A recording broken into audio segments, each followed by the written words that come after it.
Of luck. Now, our final guest has been making people laugh for 30 years. As a writer, comedian and actor, she's appeared in some of the country's most celebrated shows. From the classic comedy sketch show French and Saunders to The Vicar of Dibley, more recently Roger and Val have just got in. The laughs just keep on coming. So, here we go.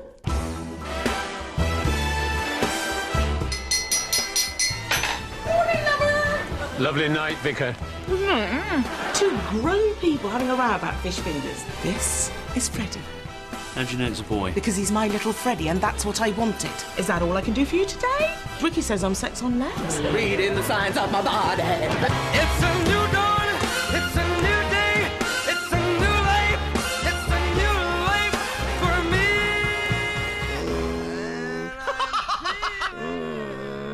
That's actually rather good. Cheers.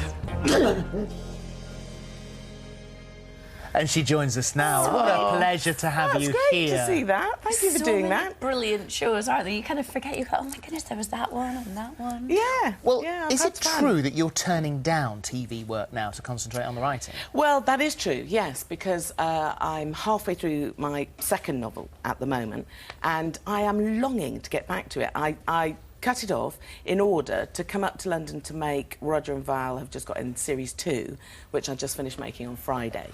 So I feel like I just want to get back down to Cornwall and get on with that book. BAFTA nominated, of course. Yes, BAFTA nominated.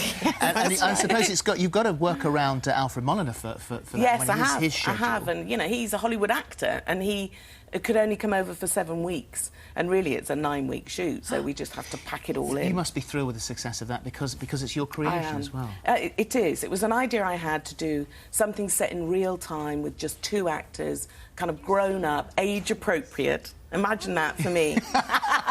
It's just something where it kind of unpeels and you realise that this couple who love each other very much had a great sadness many years ago, but they're just trying to cope, they're just trying to get through, you know. So is writing something that you're completely embracing now with the series and the novels? Was it something that you'd always liked? No, you know, I wrote my memoir.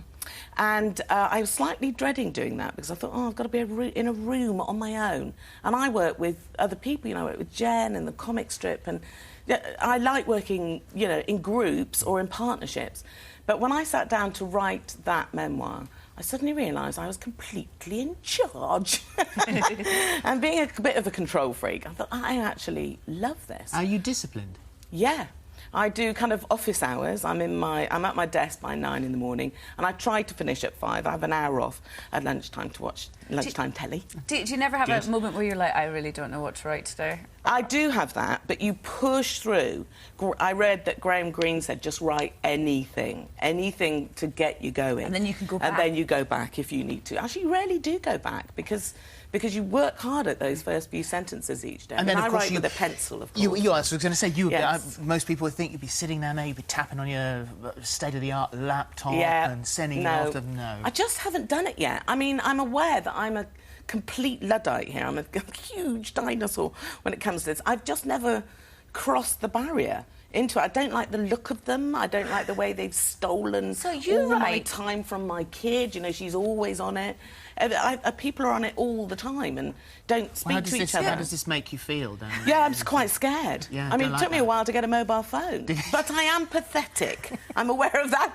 But I enjoy the pencil on the page. I enjoy that. So you wrote your whole book here I wrote that with a book. pencil. Do you not get incredible handy? No, because I don't know anything else.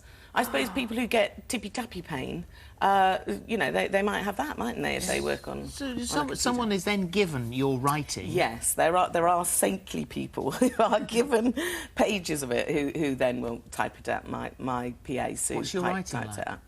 Really good writing. Okay. Correct, you know, rounded and good. So there's never a worry that they've misinterpreted what you've written? No, and then I see it all and correct it. So there's obviously. no, he's called Oliver, he's not in Bolivia. There's none of that sort of stuff. Well, there are those moments, but those happen even when you type something up. But I find that when it's on the typed page, it looks a bit like anybody else's book. Whereas when it's my writing, that looks like my book. I quite like the organic thing. I like the smell even of the pencils. And I have got an electric pencil sharpener. Oh, well, Don't go right, thinking there that we I'm are living in the then. medieval times or Okay. something. When you're writing, is there someone that you have as your kind of port of call? So you've written a chapter and you phone someone or you call Yeah. your daughter in and go, listen to this, what do you think? I haven't asked my daughter, actually. She couldn't be less interested in anything I ever do. She would regard that as homework, I think. I used to ask Len. Certainly when I did my memoir, I asked him, you know, have a look at this, what do you think? I've got a best friend who has a look at things, and then Sue, who types it up, gives me little bits of feedback. But the editor is the person. Right, OK. Really, I leave it for her. And are you in here? Is Mo you?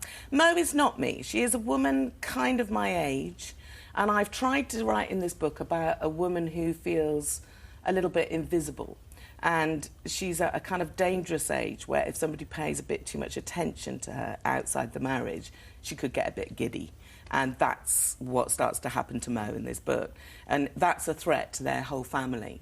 And this book has tackled something. I mean, I hope it's a funny book. It's a lot about families and how you live with teenagers, you know, big monster teenagers, and how frightening it is to try and deal with them. But I've tried to deal with something that I think I fear the most, which is that you can take your eye off the ball a bit sometimes with your family and with your kids. And whilst you do that and are looking inwards a little bit, dangerous things can happen. Did you take your eye off the ball?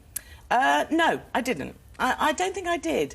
But I've seen it happen around me, and I have seen it happen with, I guess, in certain moments with my daughter, I have been busy working or something like that and thought, oh, I haven't noticed that thing. And it has indicated to me the giant danger that could be there if you did that for too long. Well, I don't know if you just hadn't been out in public for a Yes. while or something, but a couple of weeks ago, the press Yes. was full Yes. of your photograph. You look amazing, don't Thank you? Look you. But Thank was you. that a surprise, seeing the reaction that was in the press? Yeah, I guess because I never really care much about what the shell is, and everybody else is much more interested in it than me. And I'm quite surprised about that, So if you like. have you lost 4 stone? Is that correct? Yeah, about 4.5. And was that intentional or? Yeah, kind of. I mean, I think when you're over 50, you kind of have to pay attention to your health a bit. I want to be there for my kid. I've got quite a lot of exciting adventures that I want to do, and I need to be well, you know. And I just ballooned up a bit more than I wanted to. But you know, you can always address it. You just have to eat less and walk more. That's what I'm doing. And you say that you've got some adventures, and Yes. how's the dating scene? Well, you know, Anything- even that word, Philip, I just find repulsive, don't you? I'm a teenager, and I'm not a teenager. I can't even think about it in those terms, but I'm having some fun. That's See, it what must I'm be doing. quite good to draw on that kind of experience for all these novels that are going to be lined up. Yes, definitely. But I mean, who knows what will happen with me? I mean, I've been married for such a long time that the last thing I want to be at the moment is in a great big relationship. So I'm doing the opposite to anything I've done for the last 30 years and just, you know, taking life as it comes. And how does it having- feel? It's good. It's very exciting. It's quite frightening in a way, but good frightening. Every day is a new thing, quite a lot of new things that I haven't experienced before happening to me. And I'm relishing it, I have to say, really relishing it. But I'm quite a strong person, and I'm well loved. So I feel kind of very anchored, if you like, at the moment. Well, it's lovely to see you. Thank No, you for coming it's in. lovely to be Here you here. go. This is what we're talking about. A tiny bit marvellous. And there is another one, as we were saying. There's another one Yes. due out. You're halfway through at the moment, aren't you? So we won't ask you about that. You can come back Yes, and tell us about thank that you. next. Thank you very Thank much you indeed. so much. Thank you. On tomorrow's show, the latest member of the Moon family, Tyler, EastEnders actor Tony Dis.